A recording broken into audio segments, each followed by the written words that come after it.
5:50 KTSA news time is 10:08, or more precisely, the time is Friday. The time is weekend. I have to. Setting weekend. Oh, look at this. Lyle Larson putting on his cool wraparound sunglasses. He wants to be like Lisa. Wants to be like I'll Lisa just follow Hunt. her lead. And see, Louis Barrios and I, we're just honest, straightforward people. That's We look you exactly right in the right. eye. I look right into that microphone and level with my listeners. All right, we're going to meet the gang. You kind of already have. We're going to kick around the big stories of the day and the week. This is going to be a good gang, and if nothing else, this is an alliterative gang. We have Lyle, Louis, and Lisa. Does Taylor do this on purpose, or is this how he amuses himself back there? Triple L. All right. The First Lady of the Left, Lisa Hunt, is back with us on Gang of Four. Welcome back. Good morning, Good Lisa. morning, everybody. Thank you for writing about 65% of the content on my Facebook page, too. Well, it's fun because it gives me an idea, it gets people riled up, and it gives me an idea of what people think and how they get there. Yeah. My name is on the top of the page. Everything on there is Lisa and this guy, Mike. Yeah. Yeah. And then there's George, and yeah, there's a bunch of us. Yeah. But you I and hope you they're and all Mike, listening, you and too. Mike are really like a.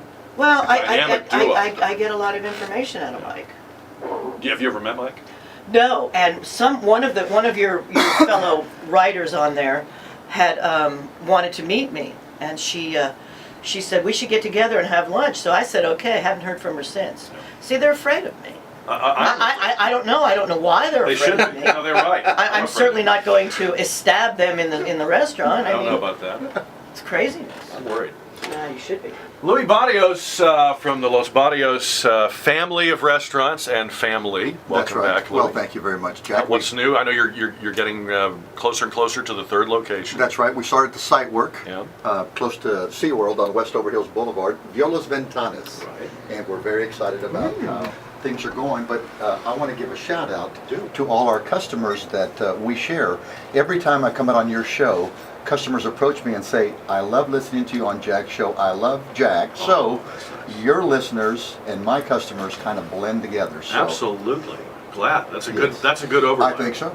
All right, Louis Barrios with us on Gang of Four, and State Representative Lyle Larson is in the house today, completing the L theme that we have going on here. In fact, you're really doing it. You're all L. Give him L, Lyle. Yeah, there you go. Things are good, Chad. Well, look, you were on our minds this week. We talked to you and I the other day on the show about this letter that you've sent, which you, by the way, tell us he has received. The President of Mexico got a letter from Lyle Larson talking about the idea that if Texas is spending several $billions a year on health care and other costs associated with the approximately 1.5 million illegal immigrants from Mexico that we have in Texas, then maybe the government of Mexico should be helping to defray that cost, right? Just to start the dialogue, and that's if you look at it, it's not sustainable for the state of Texas to continue to spend anywhere between $6 and $8 billion for all the services that we're rendering to folks that are here illegally, whether it's from Mexico or from Central America. Most of them are from Mexico, and I don't think there's anything wrong with having a discussion about how we can jointly deal with this problem. If you look in California, it's close to $20 billion, and the federal government's not reimbursing us for any of these costs, and so it's coming from Texas taxpayers. I believe the federal government has abdicated their responsibility in protecting the border, and then also recovering some of the costs back to the states for all the services we're rendering. So it's a different approach to an old subject. We've spent 3 decades basically tracking the federal government and asking them to help us deal with this issue. It's going directly to the source point and asking those folks to help us deal with this issue on a bilateral basis. All right, Louis, Lisa, should he? He's ready. Should he respond? Should he send a Chomping check? at the bit. What do you think? Well, first of all, Lyle just summed up what he believes are the cost of having undocumenteds here, and he has not represented what the benefit of having them here is first and foremost. Second of all, he didn't tell us the source of those numbers. I've heard that it's ERCOT which is a immigration reform coalition of Texas that line up with Numbers USA and FAIR. Those are the same people that said there's too many Hispanic legislators, and because of that, we cannot have any kind of immigration reform. However, when we look at the benefit of having undocumenteds here, they are an economic engine, first and foremost. During the last legislative session, I was one of the leaders fighting against sanctuary cities. I was the chair for the immigration issue on the Hispanic Chamber Board. And the people that finally were able to stop the sanctuary cities legislation from passing here was Bob Perry, the billionaire home builder, Charles Butt, the billionaire grocer, stakeholders. All these Republican groups, the Texas Restaurant Association, all these groups, they were not helping us with this because it was basically a Republican issue, and they didn't want to offend their Republican friends because they needed them for other legislation. So it took literal stakeholders, people that invest in our community and create jobs, to understand that this particular faction is an economic engine. We are a country of laws, that's what everybody says, but we're also a country of needs. And we have a broken immigration policy, like Lyle has said on your show recently, and it's true. We need to keep our finger on the pulse of the needs of American business in order to continue to grow our economy, whether it be crop pickers or it be computer software engineers. But look, even if they are an economic engine, and I don't think anybody is disagreeing in this room with that, is the net that they cost us more, or is the net that they are covering these costs? Well, according to Carol Keaton Strayhorn in 2006, she said that undocumenteds put more tax revenue and GDP in Texas than they take out. That was in 2006 that she said this. Lyle Larson, what about that? Well, actually, that comptroller's report was inconclusive, and that was the stimulus for the bill that I filed. Nobody collects the data, whether it be the University Health System, any of the school districts, or the housing agencies. We don't know. And so basically Strayhorn's report said we have no clue, because until we start collecting data, we're going to have estimates. And whether it be FAIR or whether it be ERCOT or any of the organizations that have looked at this, they use the same metrics that the insurance companies do from an actuarial standpoint. It costs us $6 to $8 billion. What is the net benefit? I absolutely agree. They're paying tax. They're paying sales taxes. Some are paying property taxes. There is a benefit. But overall, the school districts and the university health system, the burden is being offset by the Bexar County taxpayers. And you look statewide, disproportionately it's the local jurisdictions that are basically having to host all of these folks. I'm asking that someone sits down and talks with the Mexican government and saying there is benefit, and until we get a guest worker program that we can assimilate people into our society in a legal way, we're going to continue to have costs that are being borne by local jurisdictions in the state of Texas and in California that we have to reconcile with somebody, and whether it be the federal government or the Mexican government. I don't think there's anything harmful with going to Mexico and having a tough love discussion about, listen, we've got folks, you're encouraging and facilitating the entry into our country illegally, and if you're going to do that, you're going to have to offset some of the costs for us to host them from a service standpoint. So I just, for whatever reason, we've never had the gumption to go down to Mexico and have a discussion about this is hurting our economy from the standpoint of all the services that we're I got all that, Lyle, but Mexicans' numbers are down. There's now a net effect. There's more Mexican immigrants going back than coming over. The numbers that are up are Central America and South America. And if there's more Central Americans and South Americans coming here, why offend our #1 trade partner, both import and export, from Mexico? Texas's #1 import and export partner is Mexico. Second of all, when you look at U.S. import and export, Mexico's like 2 and 3 on one of those, and the other one, like I said, 2 or 3. And so these are our partners. That's why we wrote NAFTA, so we could have a trade corridor between Mexico, the United States, and Canada that has been working wonderfully, and we are a big beneficiary of that. So why offend one of our top economic partners when the trend is reversing? This is the longest we've gone into Gang of Four without Lisa Hunt saying something. Well, because I want to hear what they have to say, because obviously they've taken a lot of time and written a lot of notes. Let's hear from you. I just walked in here off the street. First thing, I agree with both of them in the sense that I don't think we're going to offend Mexico. And the first thing is, as liberal as I am, I don't think this is offensive, okay? When you ask somebody to help you in a situation, it's not offending them. If they're our friend, we can sit down and talk to them. We can talk to China, and we can talk to Russia right now, who are, iffy. We can certainly talk to our friends in Mexico, okay?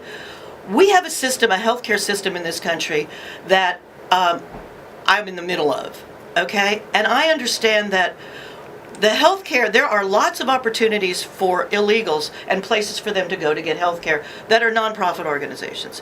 So it kind of gets sucked into the thing. Now, the other thing, if we're going to ask Mexico to do something for us, you can be sure they're going to ask us to do something for them. One of the problems we have is that we shouldn't, that I hate, is for a country to encourage their people to just come here. That offends me. It offends me when the president of a country tells their people, well, you need to go there, and you in America, you just need to deal with it. No, you don't need to just deal with it. So it's more complicated than that. I realize it's an election year, and I realize that a lot of this is, they're not going to do this because they've got their own problems. We've got many problems with Mexico, and NAFTA is not working as well as it could. So it's a way more complicated issue than just talking to Mexico and them going, oh, okay, how much are they going to pay us? How are we going to determine how much that is? And by what standards are we going to go by? Because nobody agrees on how many people are here. We're sending more. This president has sent more people back to Mexico than any other president in history, but he doesn't get any credit for that, okay? My family, your family, and I'm sure all of our families came here. My family, if they'd gotten sent back, they would have been dead. So my sympathy level for people runs like this, okay? Lisa, I really don't think that the president of Mexico is encouraging his people to Well, come the over last here president did. because that is their wealth. When they lose their people, they lose their wealth. The fact that everybody's coming over here speaks to the fact the United States is still growing. Either we saw it even in the United States when Chicago Mayor Daley built his city, the city that works, Chicago. The one thing he didn't count on is all those poor black people from Louisiana coming over and taking those jobs. He ended up putting them in Cabrini Green and in all these housing complexes. Wherever there is jobs, people migrate. That's why I built La Hacienda. I saw people migrating north, and I would see my customers coming less frequently, and I told my family, if we don't build out there, somebody's going to beat us there. They're going to cannibalize our business, and we're going to be the odd man out. So we built La Hacienda, and we initially cannibalized our own business, but then we took dollars from Hacienda, rebuilt Los Barrios, and rebuilt that. Now we're looking at another area that is in a growing area. So wherever the market is, wherever the jobs are, that's where people migrate. The fact that people are migrating to the United States is because the United States is an economic superpower. I understand that, but there are as many people coming here and sending their money back, because that's, my husband's in the construction business, guys, okay? And so consequently, I talk to these people. They come over here, they work, they send their money back because they sacrifice.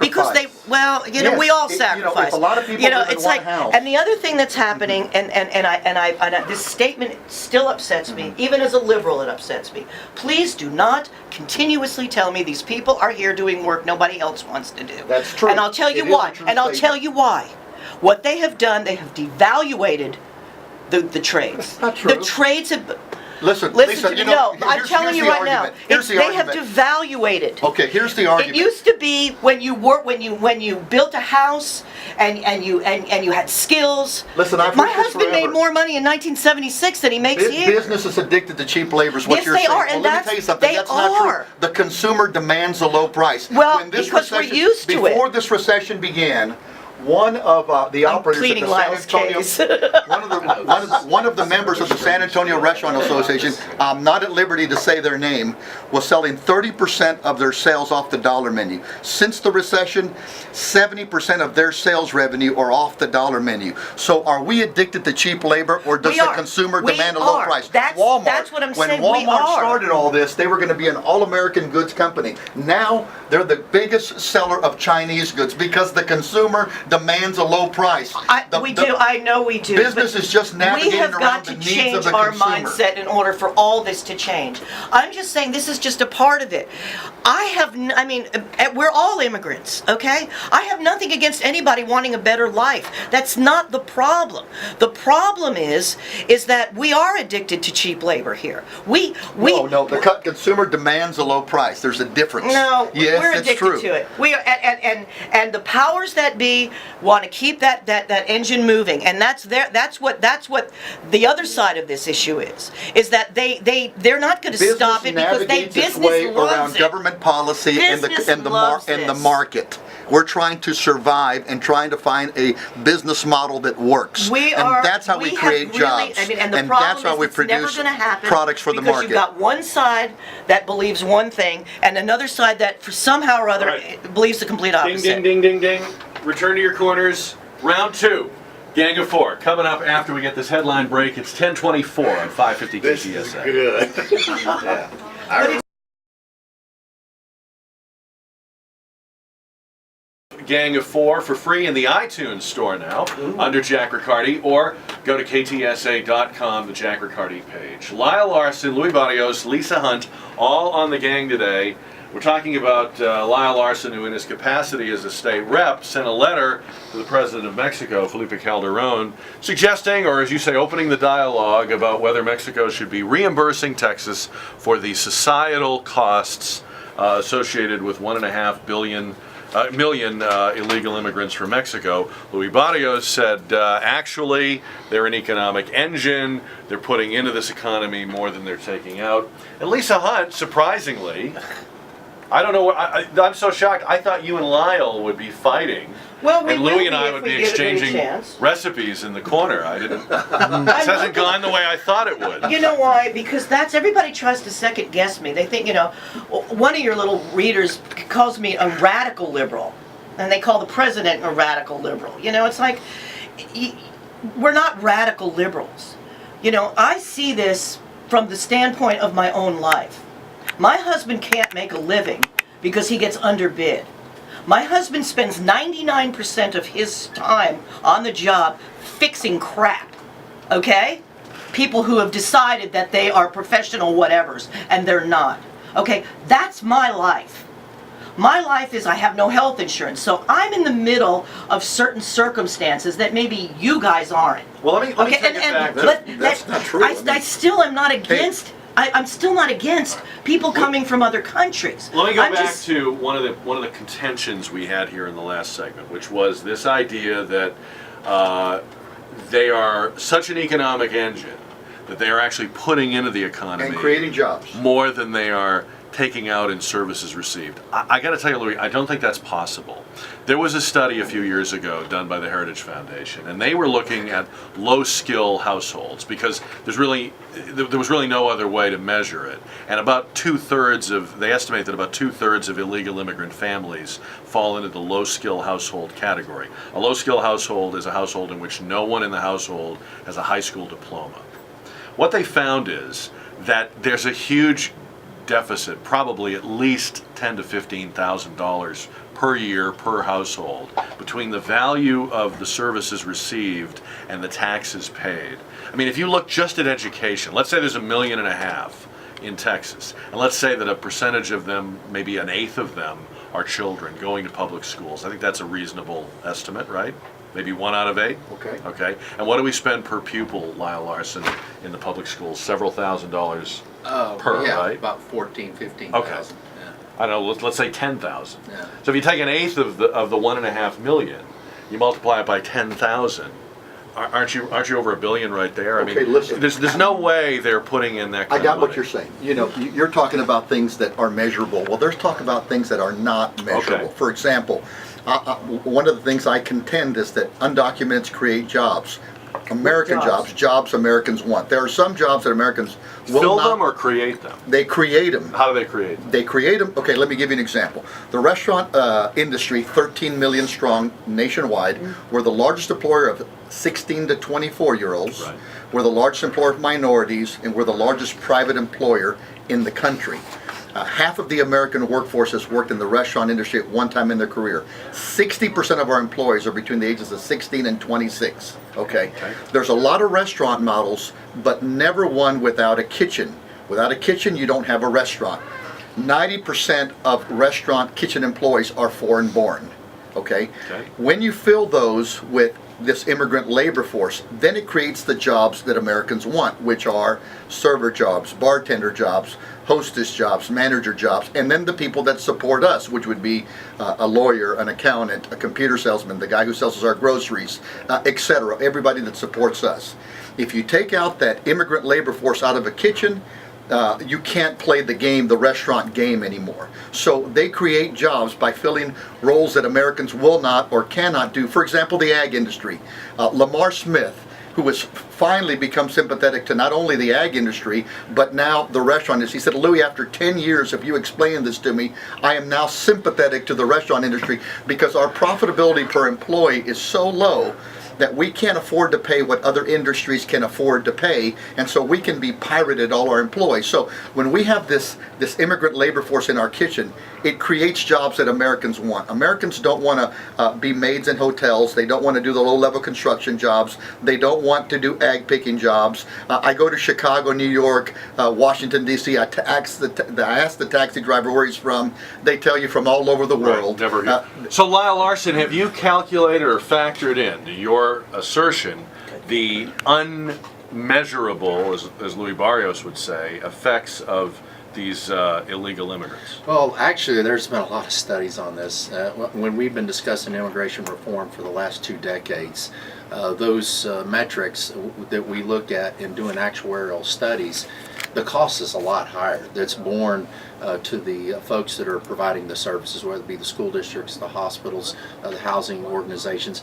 I don't dispute anything he says about the labor component. I absolutely think that this country needs a labor component that comes from other countries, whether it be from Mexico or elsewhere. But until our federal government sets up a legalization process of putting the folks in a guest worker capacity, whether it be the old Vocero program that we used in the ag industry, that worked real well, then it broke down, and we just have never reconstituted. That needs to be done.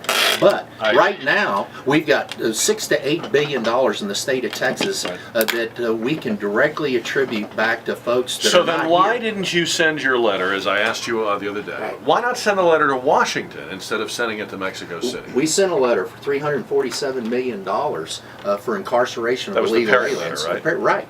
We have not heard anything from the federal government for 30 years for these costs. Right. So let's change. But our beef is really with. I mean, if you're going to have this guest worker program, I assume it's going to be a federal program. Oh, it has to be. Okay. So our beef is really with our own government for not acknowledging what Louis Barrios said it took 10 years for Lamar Smith to get, what you all get.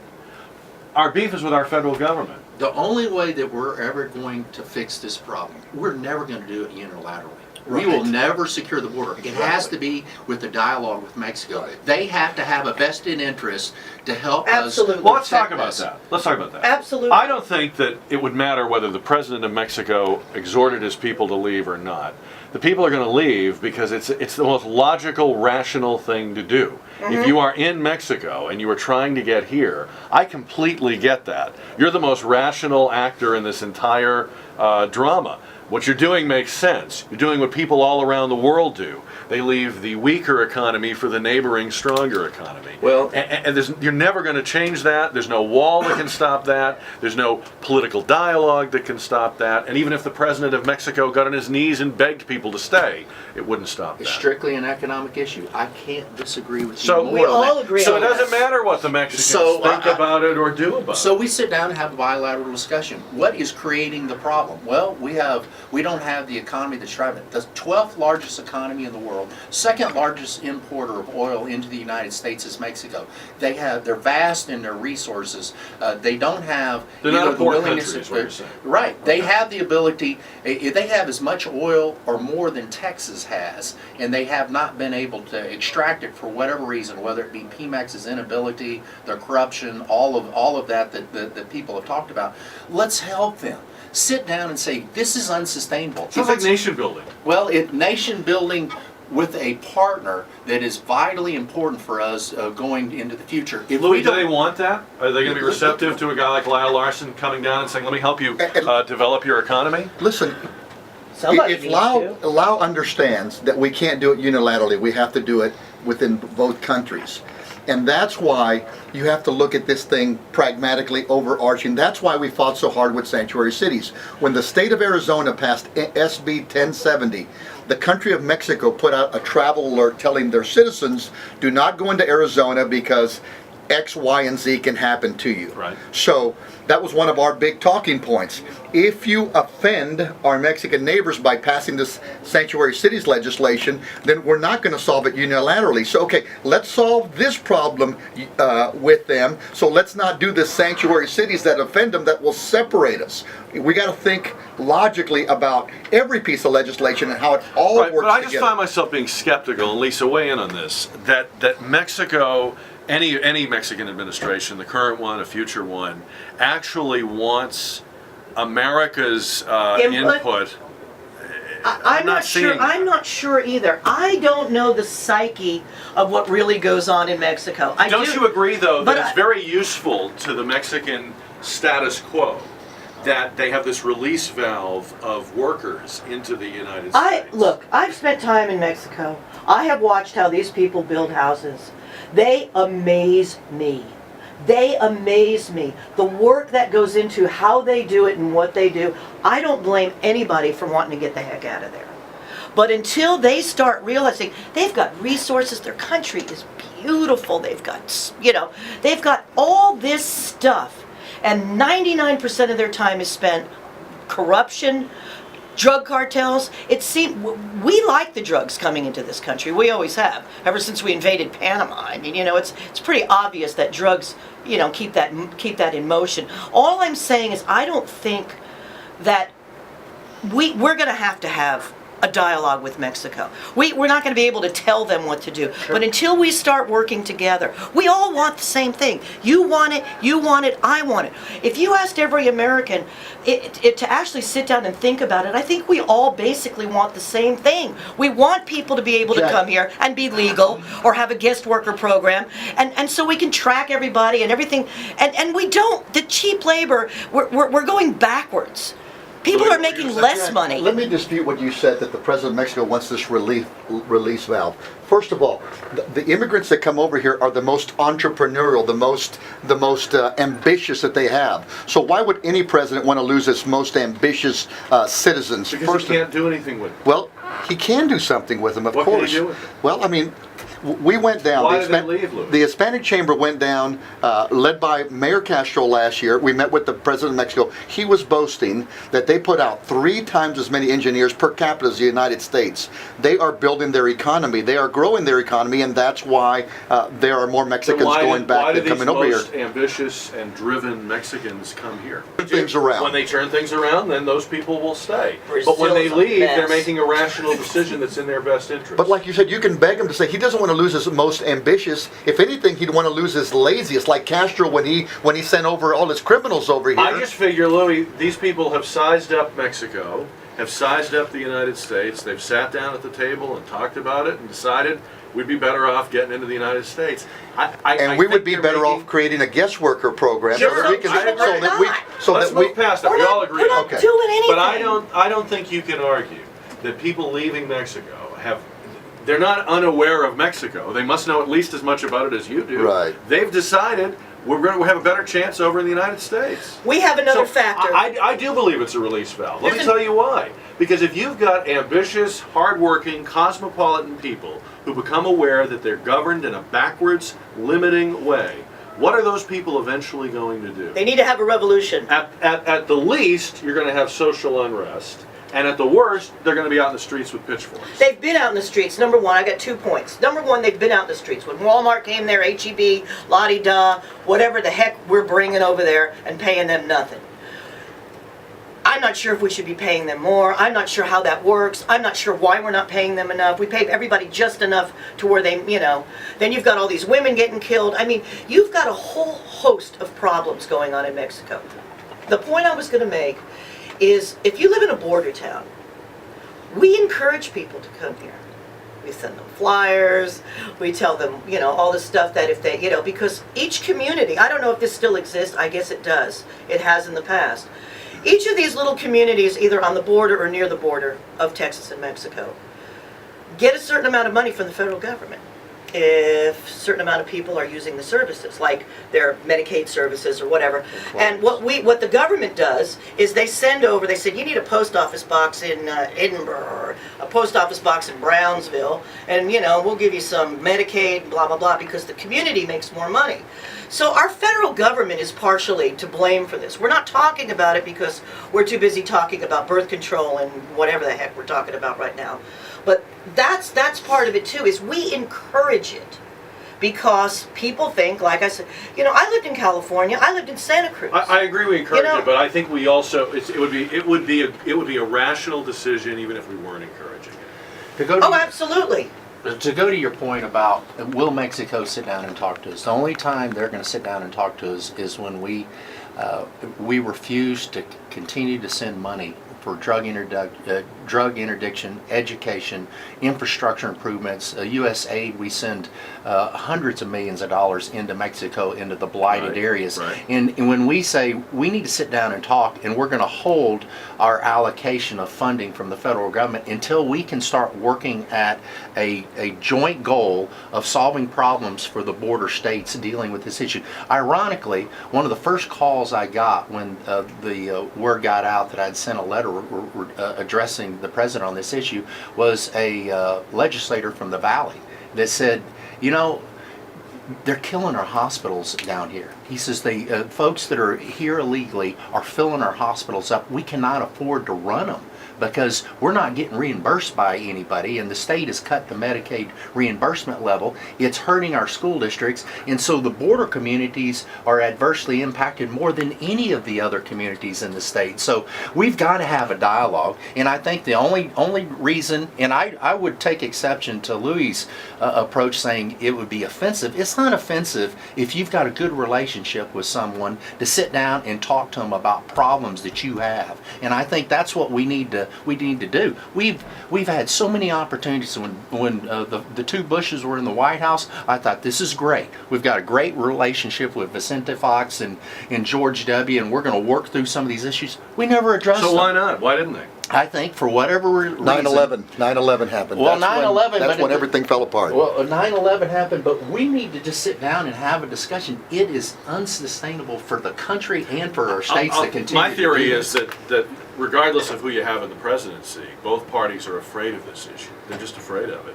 You're right that both Bushes had excellent personal relationships, but they were afraid of the message or the optics of it back here.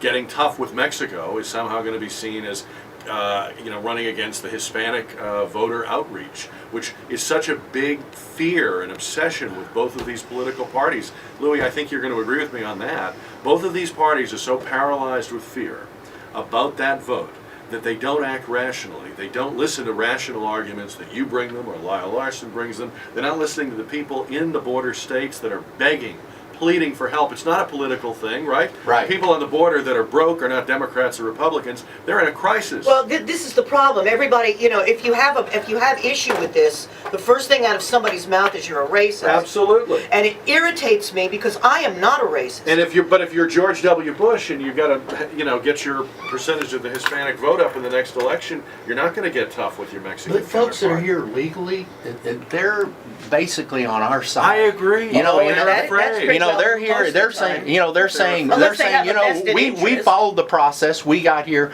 through the legal channels. Then all of a sudden, you got folks that are accessing services that weren't here or that are not here from a legal standpoint. So I don't know. I think it is a difficult issue. It's a visceral issue. You can see in the dialogue today the problem- about how Louis feels, Okay. how Lisa feels. My point is we've got to change the paradigm. We've got to go talk to the source point and have them work with us on this issue. We've been blaming the federal government. We've been asking them for funding. We're not getting it. We've got to do it from a state perspective. Go talk directly with them. All right, we're going to take a break here. We're way over 10:47. More Gang of Four is coming up on the News and Talk of San Antonio, 550 KTSA. Okay.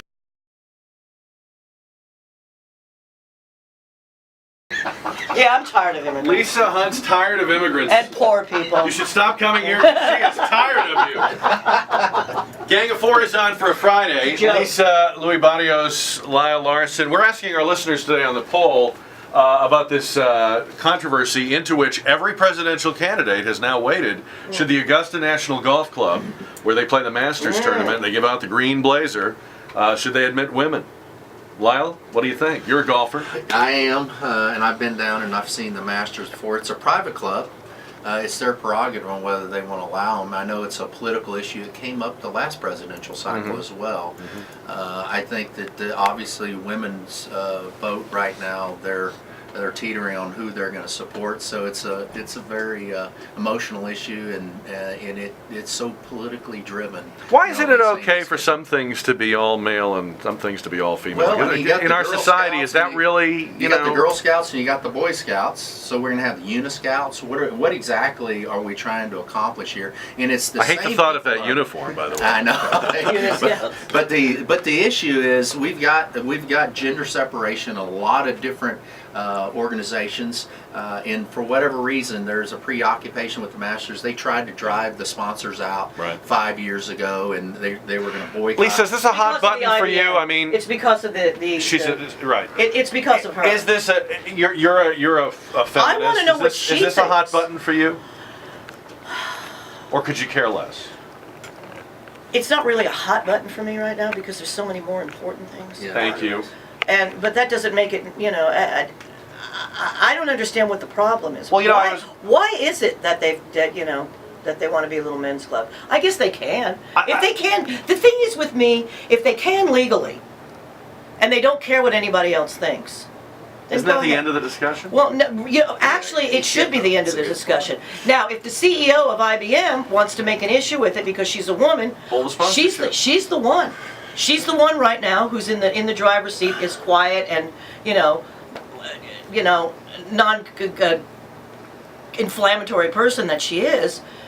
Let her. I want to hear her argument. Right, She's right. in the middle of Has it. she said I'm not. anything? I don't know. I could care less whether Rometty I is went her to name. Augusta or Is not. she taking a position on this? No, actually, I don't think she has yet. I think that she's. I don't know, she may be carefully thinking about it first before she opens her mouth. Louis, I read a book to my daughter a while back in which the boys formed a little club and they built a tree house and they wouldn't let any girls in. And the girls got upset and they cried. And then they decided that they would build a little tree house and they wouldn't let the boys in. And then the girls' tree house had cupcakes or cookies or something, and the boys smelled them and they came around. And it was a lesson to the kids that, hey, if Club A doesn't let you in, start Club B. Why can't we just have that logic here? Okay, where can I sell those cupcakes? Exactly. Sorry, yeah, I'm in the food service. He wants the business. recipe. That's exactly right. Start the women's Augusta. I and agree. Have that. I agree. Yeah, the men's clubs, women's clubs. End of story. I mean, that seems pretty simple to me. Except there's one little thing that I have to say. Being of my ethnic background, my people were eliminated from many things even when I was a child. So they did just that. They built the Poconos. Yeah. And everybody wanted to go there, except they didn't. And it was the greatest place in the world. So they made it better. And that's what Jews do. We Because, could all learn from the Jews. well, you sure could. Yes, You I sure agree. I've could. always said that. Now, You women can play on Augusta. Yeah. They can play. They just can can't play join. anytime. They can't go to the bathroom But they, there, though. they can. No, they can.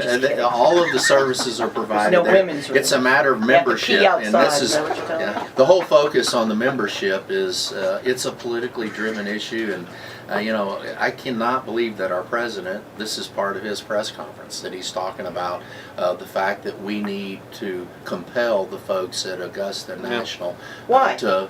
Because well, because she probably called him, Yeah, the thing is, no, I don't think that anybody should. Maxine Waters and the same group every the year that come same together group, yeah. are beaten down Those on these same folks. group of You know, people I think there are other issues we Well, need I to think be you're talking right. It will about. never be over. If Well, they get no, that, there then are, they'll move on but to some we new can't, agreements. you know, And it's how not- many members do they need? This is Do they happening. just See, but the one? thing, Lyle, the thing is that this is happening now.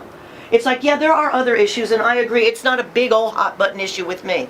I don't really think anybody should be excluded from a lot of things. But when the Girl Scouts and the Boy Scouts, when you use that as an example, that's the thing that goes, well, you know, sometimes I like girls' schools and boys' schools. I personally think that high school should be either all boys or all girls, because I think women learn better. I think women get into science. I believe that now, but I sure didn't believe it when I was. Well, I know. I think, Yeah. and I'll tell you what. Yeah. I was boy crazy. I was distracted by them. I think I would have much rather. I would have thrived in an So environment of blame all the women. boys for the way she turned. I am. I always do. All right, we got to take a break here. We're Of gonna come course back you with do. More Gang of Four. Not because you're talking, although it does seem like you're always. Always talking. Take the break. Or maybe it's just that you're That always thing talking. out of my face. 10:56. More Gang on 550 KTSA. What'd I tell you? Taylor's not working the phones. We got no call-ins. Nope. They're just Need to too- be They're absolutely awesome. I'm coming. 550 KTSA news time is More. 11:09. Gang of Four continues with No for all. all L's. We're giving him L today. Lisa Hunt, the First Lady of the Left, who for the first few minutes of Gang of Four sat silently and just listened to others. But then she, you know, Shifting gears. did what we expect her to do. She's fired up. You okay? Oh, fine. Okay, you're just kind of composing yourself? I'm composing I thought maybe you were myself, yeah. praying a little bit there. We had your I hate the fact that this has become TV. Oh, you don't like having the cameras here? Well, Look, not- on that we agree, but there's no turning back, the technology. I don't see why technology has anything to do with it. Well, I agree. I know that my little Spielberg over here likes I it. can't help it. There's nothing I can do. Taylor's. Yeah. Louis Barrios is here. He doesn't mind being on TV, right? You're ready for this. Don't mind. Get the cameras I got the close face as you for radio want. though. Yeah. My sister's the TV person. Yeah. If you hold the camera close enough to Louis, he starts holding up the menu from Los Barrios. Yeah, there you go. And Lyle Larson is here, state representative and prolific letter writer. Lyle Larson. It's nice that you still write letters. You know, somebody else would have just texted Felipe Calderon. You actually Right. sat down. Did you like handwrite it out, or is it cursive? No, actually, we typed it out. Oh, okay. But, Nice. I wrote it out. Spent a couple of weeks looking at the composition of it. And this is sort of like the Blair Witch Project. You know, Yes, he's it always is. shaking it out. It's. I don't know if he's Hollywood material at this point. Yes, it is Indeed. like the Blair Witch Project. Yeah, the We're not, whole thing. We're not saying anything more about who's a witch. We're just saying it's like the Blair Witch Project. Well, look, this has been a bad week for NBC News and ABC News. They have both had to walk back big time their coverage of the Trayvon Martin case. In the case of ABC, it was heavily edited surveillance video of George Zimmerman. In the NBC case, it was substantial editing of the 911 clip from George Zimmerman's call the night that Trayvon Martin was shot.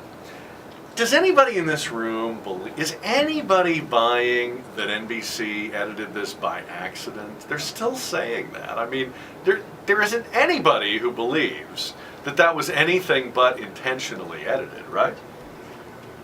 Yeah, I agree. I mean, when I first saw the whole incident, it worked on me. I was incensed as to what Zimmerman did, and now I'm incensed with what the network TV has done. It's so wrong. I mean, I think in general we have a sense, correct me if you disagree, that we really are, it's becoming harder and harder to know what happened because of all of the agendas and all of the spin that has been put. Well, we know what happened. And I think people had a stronger sense or stronger set of beliefs about it within the first couple of days, Lisa, Okay, than they do now. This is what my theory is. Well, I don't want your whole theory. I'm just saying, would you not agree that the media have not served us well in the way they reported No, this story? I agree, and I'll tell you why I agree. Okay. Because we take a story, and we talk about it, and we talk about it, and we dissect it, and everybody tries to outdo each other. And what happens is it loses its value.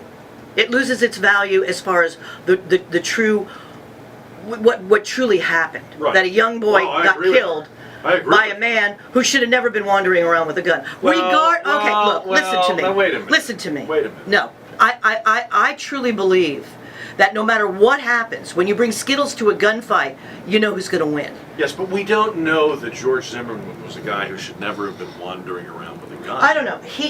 From the 46 calls that he made You know, I didn't hear all It's 46 not of them. his calls, it's the Well, HOA. it was interesting to me. I thought the 46 calls was significant when they told me it was in the last year, but then I found out it was over an 8-year period. Yes, it wasn't in, the story changes. Everybody Right. wants to slant it towards But then whatever. 46 calls I'm not to trying to HOA, slant not it. I'm just him. saying. No, the more- they were trying to slant The more it. the more we hear about this, the less it seems we know about it. And the more we hear about it, the less importance it has, because it's just overwhelmingly tiresome after a while. And I hate to say that, because I think that this was a tragedy. You know, just like whether you're listening to OJ or whether you're listening to Casey Anthony, anything that drags on this long and that long loses its value.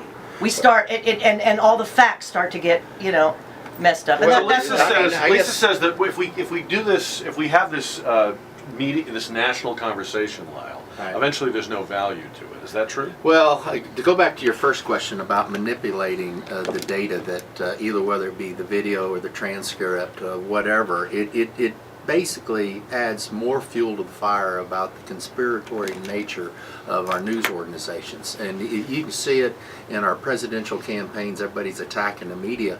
Well, this gives fuel to that fire, that these folks are willing to do anything or say anything as long as they can get their political agenda or whatever they're trying to sell to the American public. I think it doesn't bode well for the national networks, ABC and CBS, if they're going to go out and present themselves as a organization that's going to be fair and unbiased of their coverage. It's unfortunate that that's transpired, because if you look at it, the calls, you're right, they went that 46 calls from 2004 to 2012, and then all the other data has been misconstrued. It's going to be interesting. To be candid with you, I have no idea what happened now. I agree. In fact, I was saying, Louis, that if you're a thinking person, it seems to me you'd almost have to say that at this point. If you're going around saying, I know what happened, I know who was right, I know who was wrong, to me you kind of sound a little iffy, because how could you be that sure when you've received so much misinformation and you don't even know of the things you've heard which are true and which are not anymore? You know, Bob Rogers, who was with what television Channel station? 5. Channel 5 for Yeah. years. Oh, yeah. I was talking to him the other day, I want to say 2 or 3 months ago, and he goes and speaks to all these journalism classes. And one of the questions that the professor asked him is, what do you think of advocacy journalism? He says, well, I don't believe in it. He goes, well, that's what we teach here. Oh yeah, oh yeah. Well, and I mean, you teach the kind of journalism that's being practiced because you're trying to get these people out the door and get them hired. It wasn't that long ago that I went to journalism school, and I'll tell you what, they were not teaching advocacy journalism. They were drumming it into our heads. Libel, slander, corroborating sources.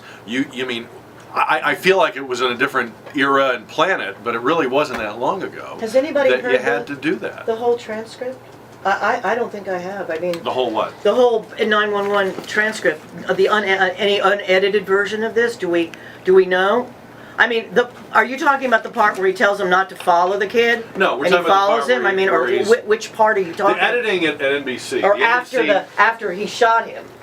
No, ma'am. When I said we know there's what nobody happened, on the phone after. that's he what shot. I meant. We're talking about when George Zimmerman is on the phone telling the 911 operator that What he's happened? got to. What? No, he didn't call him after it happened. Oh, that's right. He's I don't have it in front of me, but he's talking to them about what he is seeing. I see a suspicious person, and he describes this person. Yeah. And then the operator asks, can you tell if this person is white, Hispanic, or black? And George Zimmerman says, I can't tell, but he looks black. The editing at NBC says, I'm following a suspicious person, he looks black. That puts an entirely different spin You're right, it does. or personality. The truth is, we don't know this guy. You said he had no business carrying a gun. I don't know if that's true. I just How do don't- we know that? Well, because I just don't think that he should have been carrying a gun. I mean, if we could just agree that whatever happened that night, Well, he was Trayvon in- Martin should not be dead. And Nobody he should, believes and he should being in be the position dead. to be Right. able to walk And that's- away from that's something, sad. you should walk away from it and let the police do their job. That I may mean, be, but that I- doesn't. But again, that doesn't translate to this guy had no business walking around carrying a gun, or this guy was a racist hunting black people. or this I guy- can't even say that because I don't know. Okay, but think of all the assertions that are being made. Not to mention, I'm almost embarrassed for the people that are sanctifying Trayvon Martin. Look, I mean, I'm very sorry that he's dead, and it's a tragedy because he had a life to live. But we don't have to make him a saint to make that point. And we don't have I to see. lie, and we don't have to embellish, and we don't I mean, Well, you this know, was a local... That's what we do these days. This was a local crime story, right? Yeah. If you'd left this to the local Fox TV station or the local newspaper, they probably would have gotten it straightened out in a few days, because some local reporter would have figured out, I just got to get the 5 W's here, you know. Yeah, but right, no, right. but no. It becomes, here comes Al Sharpton, and here comes this one, and here comes that one, and here comes the NRA, and here comes the Brady Center, and we're going to have the debate over whether people should have guns. I mean, this is a local crime story. And I feel like the vultures were waiting for something like this to That's descend on. because news is a product.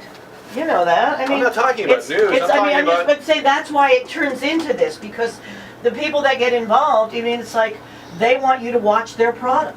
Their product, so they see if they can inflame you more.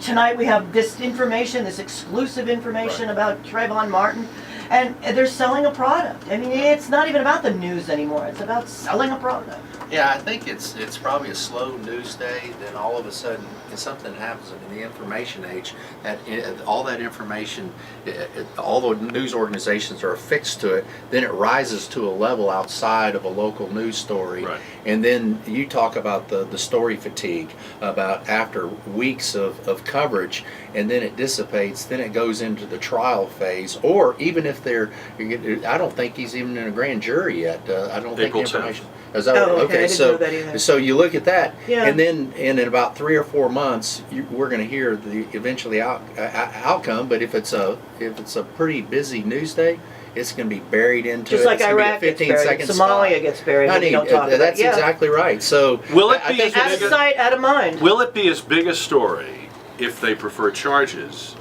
versus if they don't? I think In theory, shouldn't it be equally important if it's Yeah, but been it this won't. important to this point? if they don't, there'll be riots. Right. I mean, and If that's they do, essentially- will anybody notice?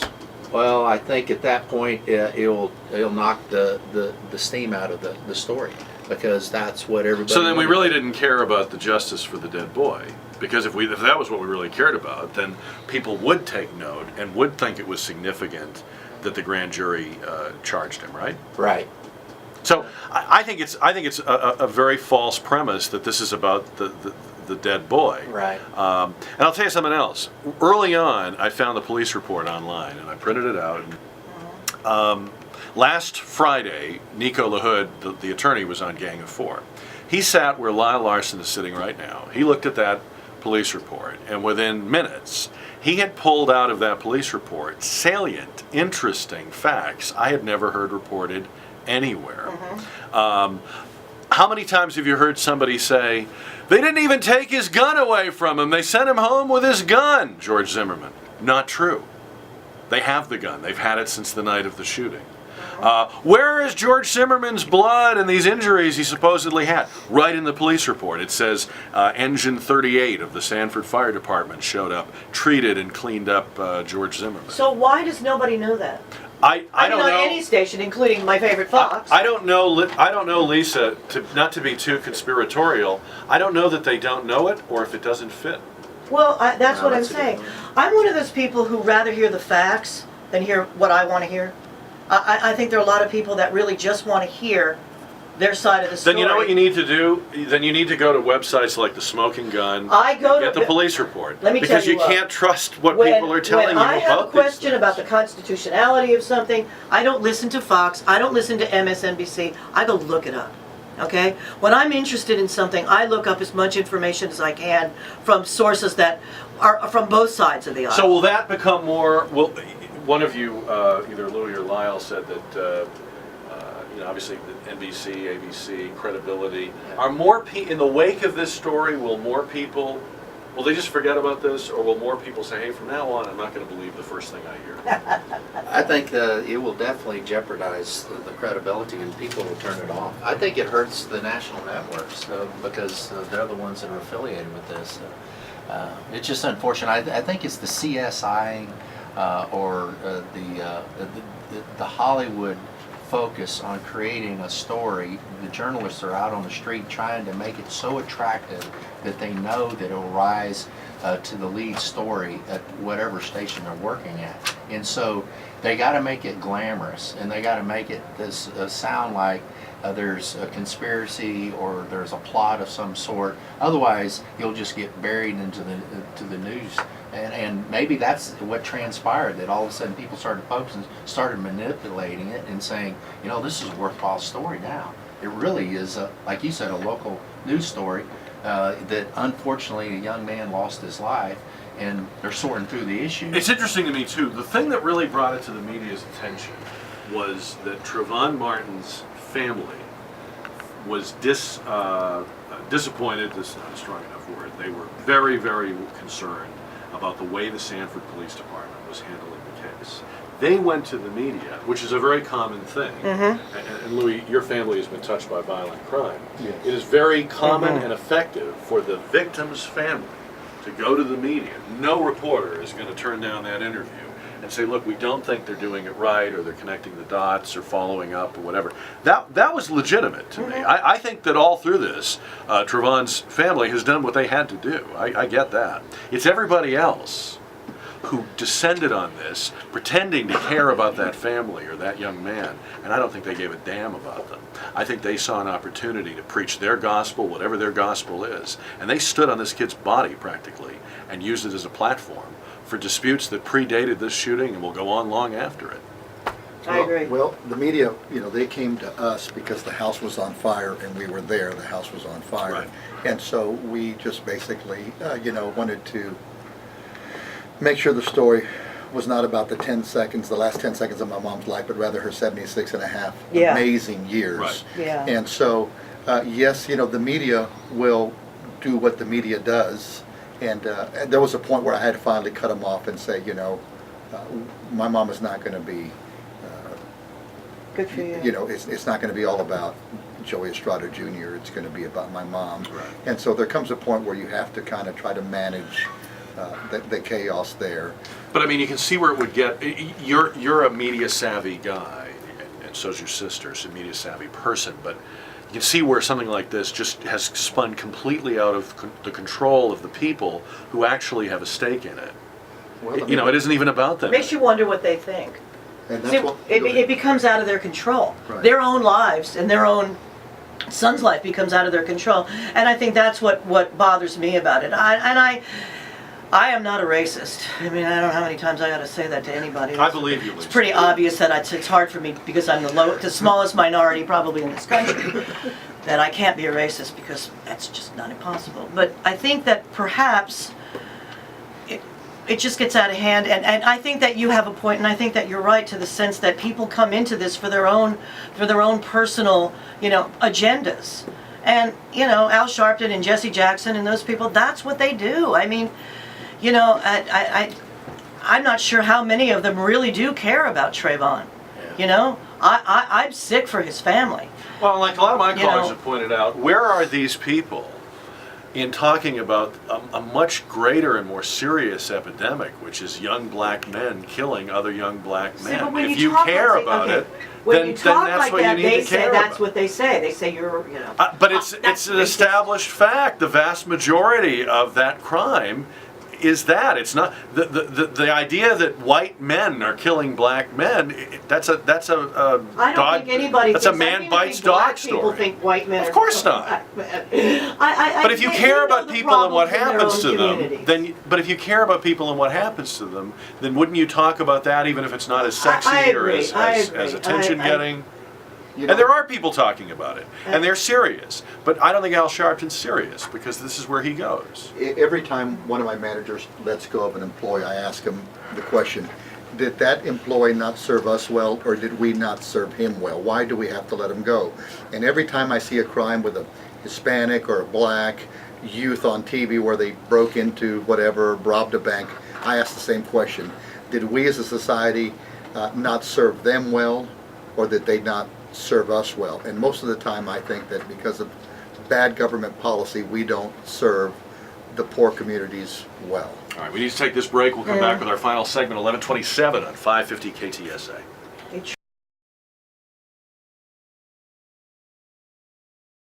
All right. Well, I am so puffy, I don't want I'm on anybody to team, see. me too. Gang, as we head into the lightning round, First Lady of goes Lyle, Larson, State Representative with the coolest sunglasses in the room. Lisa's are pretty good too, though. Get a close up of those rhinestones. No. Louis, what's the deal? I got them, I left them in the car, but I put on reading glasses. Yeah, There you rock go. those reading Yeah. glasses. All right. I can't read this one. Study this You look week. like him. Absolutely. A new study from Israel. Lisa, the homeland. Happy Passover, everybody. A new study from Israel says if you're in the job market and you're an attractive woman, do not put a picture with your resume. If you are an attractive man, do include a picture. You are more likely to get the interview as an attractive man. You are less likely to get the interview as an attractive woman. And they conclude it's because the recruiters are jealous. So, is it possible to be too beautiful, Lisa? I don't think it's possible to be too beautiful, but I do think that you shouldn't send a picture at all. Just like I think that when you send your resume to, your essay to college, that they should know how much money you make, what color you are, or any of that. I think that things should be based on your experience. And I don't like the fact of this whole generation of putting your picture up. Am I pretty? Am I ugly? Am I this? Am I that? Stop It's filming. pathetic. I don't know. I don't think anybody should have a picture of themselves. At all? No. Like we shouldn't possess photographs? No, a picture of themselves to send on Okay. I thought you were against photography. I'm against television, radio. You're a little late on that one. All right. This week in Morehead, Minnesota, a waitress at a restaurant called the Fry-In Pan received a $12,000 tip from one of her customers. The tip came in the form of wads of hundreds, 50s, 20s, and 10s wrapped in rubber bands and stuffed inside a box. She called the police because she thought that seemed a little suspicious. Louis, that doesn't happen every day in the restaurant No, it business, sure right? doesn't. And the police said, yes, we'll take that money. That's drug money. Now she's suing them. She wants the money back. What do you do there? Why did she give it to them? Why did The moral of the story. She called it. I feel like she tried to do the right thing. She called the police and all that, but maybe she earned the tip, right? I think so. I had a friend of mine who made a tremendous amount of money, and when it went from making a lot of money to making a tremendous amount of money, and he said he really lost his context. He said he would give homeless people $300. He would just find himself doing that. He had so much money, Yeah. and he just kind of lost the value of it, the context of I'd it. like to have that problem. Me too. To try that out. I have so much money, I didn't know the value of it anymore. Yeah. How much was the bill? Yeah, I don't know. Well, it's the Fry-In Pan. It doesn't sound like Yeah, it was a lot. $20 bucks. How do they know $20 it's drug bucks. money? I mean, frying pan. They You can had a equate what the drug menu dog is smell just it. by the name of the Separate. restaurant. 99% of our It's money 20 is laced with drugs. Well, that's a good point. That would be a good defense. All money's Should I call her? Yes, call her. Most- Money is what? Well, in the 80s, what is it, 98% of dollar bills had cocaine remnants on it. Yeah. Where did you get Eerie that stat? silence. Where did you get that stat? All right, more restaurant news in honor of Louis Barrios. I got another one. I got another one. I was running to it. Burger King. do it. Burger King this week announced their new menu, and they're revamping their menu, and they're trying to catch up to McDonald's, and they've got an ad campaign with celebrities endorsing their new products. One of the celebrities is Mary J. Blige. She's singing this really cool, catchy song about the crispy chicken snack wrap. Well, Oh, yeah. not so fast, Mary J. Columnist for Black Enterprise magazine, Janelle Hazelwood, says that's not right. You're perpetuating the stereotype that black people just like to eat fried chicken and sing and dance. So what if they like to eat fried chicken and sing and dance? Who doesn't? Well, there's also 5 other celebrities in the Burger King commercials that are not black, but they're not singing. I think that mainly because, number one, they're not singers. And number 2, I don't see what this has to. This is just. Was it wrong to we've give gone her off the the deep crispy end. chicken? Maybe they should have given the crispy chicken to David We've Beckham. gone round or the bend in this country. Jay Leno, giving her something Really? else. I know, Yeah. are we too politically correct when we're looking at the food that we're advertising and determining exactly who the person is and how it could be Seems to construed as me. being racist? And It's why ridiculous. didn't, if it's so racist, it's not like they kidnapped her and said, okay, if you don't sing this song, we're going to kill you. I mean, obviously, the $2 million was enough to get her to So sing if Mary the J. song. Blige was all right with it, Black Enterprise If she was Magazine all should be right with it, everybody should leave her alone. In fact, she's probably done more for black people than Black Enterprise Magazine has. I have no idea. I have no idea. I happen to like her, and I happen to think that, I'm she's okay. Norwegian and I love chicken. I don't know. I love don't think I chicken. can I sing love well. fried I don't think I'll chicken. draw a lot of folks to the chicken because I'm singing. That's What's for the big food in Norway? What do they eat? sure. A lot of fish and it's sort of nasty. It's cold. Yeah. Yeah, there's not anything good. Probably there won't be anything on the Burger King menu. Look There at won't be you. like No, I there really won't be a don't Norway see. menu at Burger King.